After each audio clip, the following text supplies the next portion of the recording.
დარისპანის გასაჭირის თანამედროვე ინტერპრეტაცია ბათუმის დრამატული თეატრის სცენაზე. დასმა 147 სეზონი დავით კლდიაშვილის ნაწარმოების ახლებული პრემიერით გახსნა. რეჟისორმა გიორგი კაშიამ ძველი და ახალი თაობის მსახიობებს ქართული თეატრის სცენაზე არაერთხელ დადგმული სცენარის სხვაგვარი ხედვა შესთავაზა. კარგად ნაცნობ მსახიობებთან ერთად დარისპანის გასაჭირის ემოცია მაყურებლამდე ბათუმის ხელოვნების უნივერსიტეტის სტუდენტებმაც მიიტანეს. იმისამდე ბათუმის დრამატულ თეატრში 7 პრემიერაა დაგეგმილი. ფარდის გახსნამდე სხვა მოლოდინია. მაყურებელი დარისპანის გასაჭირის სანახავად ემზადება. თუმცა სცენაზე მოულოდნელად თანამედროვე ფეხსაცმელების მაღაზია ჩნდება. პერსონაჟების სახელები უცვლელია, მაგრამ მართა, პელაგია, დარისპანი და სხვები ჩვენი დროის ადამიანები არიან. დრო იცვლება, პრობლემა კი ისევ აქტუალურია. სწორედ ამაშია კლასიკის ხიბლიც. ამიტომ გადაწყვიტა ახალგაზრდა რეჟისორმა გიორგი კაშიამ ბათუმის დრამატული თეატრის 147 სეზონი სწორედ ქართული კლასიკით გაეხსნა.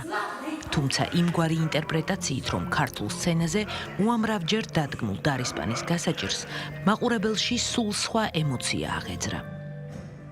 ეს პიესაც რა თქმა უნდა ჩემთვის საინტერესო იყო და არ მქონდა გაკეთებული არასდროს. აქედან გამომდინარე შევთანხმდით ამაზე, რომ გავაკეთებდით დარისპანის გასაჭირს. რაც შეეხება ინტერპრეტაციას და ლოკაციურ ცვლას, ვფიქრობ, ესეც საინტერესოა.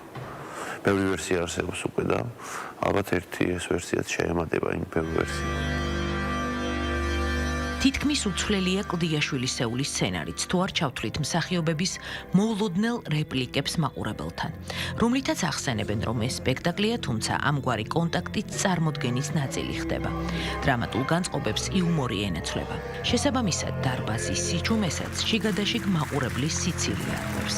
მე ყოველთვის მიყვარს ნოვატორობა და ვარ ყოველთვის მომხრე ამისი და ახალგაზრდების, რომელიც ფიქრობენ და არ შეიძლება ძველი იმითი, რომ უშუალოდ კაროჟდამი ქოლგით იაროს ან რაღაცა ყოველთვის უნდა იყოს ცოტა გასაკვირიყო ჩემთვის თავიდან, რომ მაღაზიაში ხდება, ფეხსაცმლის მაღაზიაში, მაგრამ იმდენად მოერგო ეს და იმდენად აიღო ალღო ამ ყველაფერმა, რომ მე ვფიქრობ, რომ ძალიან საინტერესო გახდა მაყურებლისთვის. რაც თავარია მაყურებელმა მიიღო იმდენად კარგად, ისე სწორად, ისე გადასარევად, რომ ის რეაქცია ზუსტად იქ იყო, სადაც უნდა ყოფილიყო. მე საერთოდ მიყვარს როცა ერთ პერსონაჟს თამაშობ, მიყვარს როცა თვითონ პერსონაჟში რამდენიმე პერსონაჟია და ეს ძალიან რთულიც არის და ამავე დროს ძალიან საინტერესო. იმიტომ რომ ამ ერთ სხეულში იყო ტრაგიკული ადამიანი, იყო მოძალადე, მაგრამ მოძალადები ხშირად მსხვერპლი ხო ჩემი შვილია ნატალია პელაგიაშვილი, მაგრამ მეც მსხვერპლი ვარ, იმიტომ რომ მეც იმ გარემოდან მოვდივარ და აქედან გამომდინარე ამ ჩემმა ჩვევებმა ჩემი შვილიც ჩემს მსხვერპლად გახადა. სპექტაკლი ძველი და ახალი თაობის მსახიობების სინთეზია. ბათუმის ხელოვნების უნივერსიტეტის სტუდენტებთან ერთად წარმოდგენაში შედარებით გამოცდილ და უკვე დიდი გამოცდილების მქონე მსახიობებსაც იხილავთ. ესეც ერთგვარი უწყვეტი ჯაჭვის მაგალითია. 43 წლიანი პაუზის შემდეგ ისევ ბათუმის სცენაზე ბრუნდება მსახიობი ზურაბ შალიკაძე. იგი მაყურებელმა გაიცნო ფილმიდან პირველი მერცხალი. ამჯერად კი დარისპანის გასაჭირში ონისიმეს როლს ასრულებს.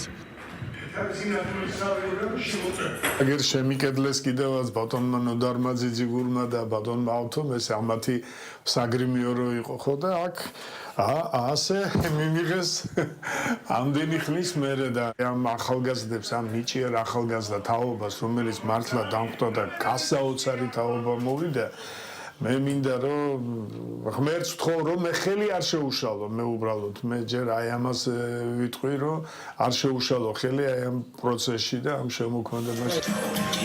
147 სეზონი ბათუმის დრამატულ თეატრში აშლაგით იხსნება. თუმცა ეს პირველი სეზონია თეატრის ახალი დირექტორისთვის. კოტე მჟავია ამბობს, რომ მისთვის მთავარი მიზანი და გამოწვევა ნებისმიერი რიგითი სპექტაკლისა თუ პრემიერის დროს მაყურებლით სავსე დარბაზი იქნება. თვის ბოლოს მეორე პრემიერას ველოდებით, თებერვლის დასაწყისში მესამე პრემიერას ველოდებით, მეოთხე პრემიერას ველოდებით უკვე თებერვლის ბოლოს და კიდევ ორ პრემიერაზე უკვე შეთანხმებულია რა სპექტაკლები იქნება, თარიღები არ ვიცით, ოღონდ მოკლედ ივლისის ბოლომდე, სეზონის დახურვის ბოლომდე, მიუხედავად იმისა, რომ ჩვენ იანვარში ვხსნით თეატრალურ სეზონს, ჩვენ დაახლოებით არა ზუსტად 7 პრემიერას შევთავაზებთ ბათუმის მაყურებელს და არა მარტო ბათუმის მაყურებელს.